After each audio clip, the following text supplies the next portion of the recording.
ചാമുണ്ടിക്കുന്ന് വിഷ്ണു ചാമുണ്ടേശ്വരി ദേവസ്ഥാനം കളിയാട്ട മഹോത്സവത്തിന് സമാപനമായി. വിവിധ തെയ്യങ്ങൾ അരങ്ങിലെത്തി ഭക്തർക്ക് അനുഗ്രഹം ചൊരിഞ്ഞു. 5 ദിവസങ്ങളിലായി നടന്നുവന്ന ചാമുണ്ടിക്കുന്ന് വിഷ്ണു ചാമുണ്ടേശ്വരി ദേവസ്ഥാനം കളിയാട്ട മഹോത്സവത്തിന് സമാപനമായി.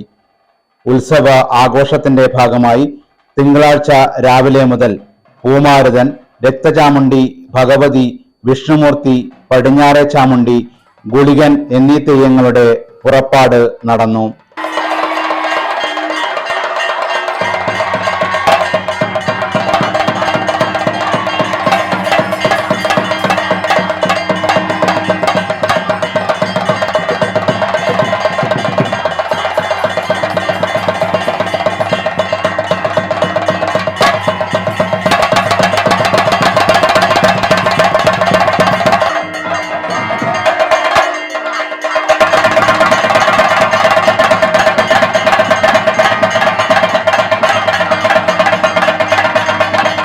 അന്നദാനവും തുലാഭാര സമർപ്പണവും നടന്നു. വാരിക്കാട്ടപ്പൻ മഹിഷമർദിനി ക്ഷേത്രം, നായക്കരവളപ്പ് മല്ലികാർജുന ക്ഷേത്രം എന്നിവിടങ്ങളിലേക്കുള്ള വിഷ്ണുമൂർത്തി തെയ്യത്തിന്റെ എഴുന്നള്ളത്തും തുടർന്ന് തേങ്ങയേറും നടന്നു. രാത്രി വിഷ്ണുമൂർത്തി തെയ്യം തിരുമുടിയഴിച്ചതോടുകൂടി 5 നാൾ നീണ്ട കളിയാട്ട മഹോത്സവത്തിന് സമാപനമായി.